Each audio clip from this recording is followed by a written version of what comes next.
Shalom Bapak Ibu dan Saudara yang kekasih di dalam Kristus.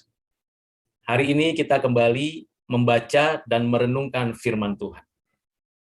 Sebelumnya mari kita terlebih dahulu berdoa, memohon hikmat, bijaksana, dan pertolongan dari Allah kita.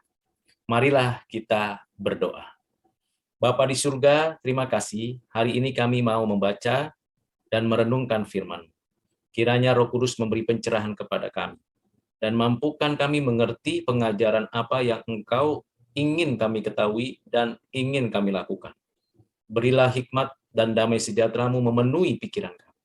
Terima kasih Bapa. Berkati setiap kami yang mendengarkan firman-Mu dan hamba-Mu yang mengulasnya. Tuhan tolong kami dan Tuhan yang bimbing kami. Di dalam nama-Mu Tuhan Yesus kami berdoa bersyukur. Amin. Firman Tuhan yang kita akan baca dan renungkan diambil dari kitab Kejadian, pasal yang ke-25, ayat yang ke-12 sampai dengan 18.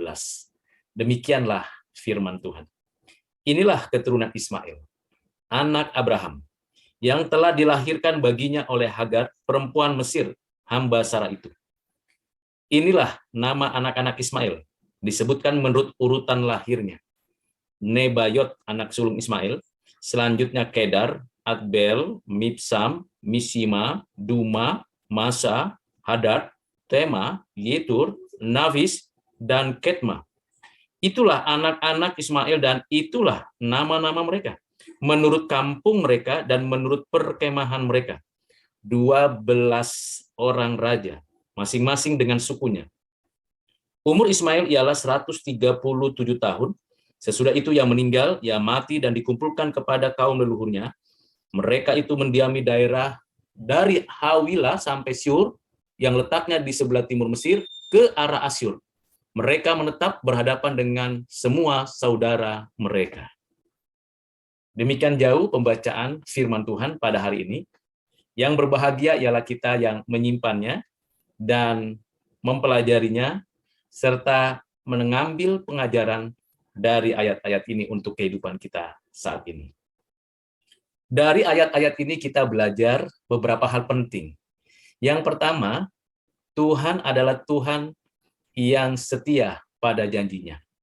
Ia telah menyatakan janjinya kepada Hagar bahwa anaknya Ismail menjadi anak yang menghasilkan, melahirkan raja-raja yang besar. Benar, 137 tahun umur Ismail, dan ia sudah melahirkan 12 anak laki-laki yang menjadi raja, yang menguasai wilayah-wilayah yang khusus di bagian dekat Mesir.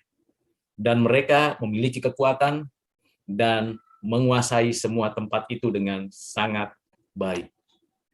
Ini untuk menunjukkan bagian yang kedua, bahwa Tuhan adalah Tuhan yang memberikan anugerah secara umum kepada siapa yang Ia mau memberikannya. Tuhan Allah adalah Tuhan yang tetap menopang umat-Nya, dan umat manusia yang lain yang memang tidak mendapat covenant darinya, tetapi menerima janjinya secara umum. Ini yang dialami dan dirasakan oleh Ismail dan anak-anaknya. Secara khusus, memang Ismail tidak disebut sebagai anak perjanjian. Secara khusus, memang Ismail tidak menerima covenant umat pilihan seperti Ishak. Tetapi secara umum, ia menerima anugerah, berkat, dan pemberian-pemberian. Hal yang ketiga yang kita bisa pelajari, bahwa sekuat apapun kekuatan manusia di dalam menjalankan kehidupannya, dalam menikmati berkat-berkat umum, pasti ada batas kehidupan di bumi ini. Dan akhirnya Ismail meninggal dunia pada usia yang cukup lanjut, 137 tahun. Tentu umur ini kalau dibandingkan dengan usia dari Abraham, 175 tahun, maka usia Ismail ini termasuk muda. Hal yang menarik, mengapa Nabi Musa menuliskan silsilah Ismail ini? Apa yang menjadi kepentingannya untuk orang Israel nantinya? Tentunya semua huruf, kata, kalimat, narasi di dalam ayat-ayat Alkitab adalah firman Tuhan yang diwahyukan, dinafaskan oleh Tuhan Allah dengan maksud supaya rancangan Tuhan digenapi dan dalam sejarah penebusan itu dapat menjadi suatu latar belakang dari apa yang Tuhan rencanakan. Dengan kata lain, keluarga keturunan dari Ismail ini dapat menjadikan latar belakang bahwa memang ada orang-orang dari keturunan Abraham yang tidak ada di tanah perjanjian dan berserak di sekitar tanah perjanjian. Bahkan dituliskan oleh Musa bahwa mereka 12 raja-raja itu dan mereka yang ada di perkemahan itu menetap berhadapan dengan semua saudara mereka. Siapakah saudara mereka? Tentu adalah orang-orang dari keturunan Abraham. Siapa saja keturunan Abraham? Anak-anak dari keturah. Dan tentu juga Ishak. Di sini sesungguhnya disebut sebagai satu bangsa yang besar, keturunan Abraham. Jadi ada 3 kelompok keturunan Abraham sebagai anak perjanjian, itu hanya Ishak, nanti Ishak melahirkan Esau dan Yakub, lalu Yakub melahirkan 12 suku Israel. Yang kedua, tentu Ismail, keturunan yang diberkati Tuhan juga. Demikian juga keturunan anak-anak keturah. Jadi begitu banyak keturunan Abraham.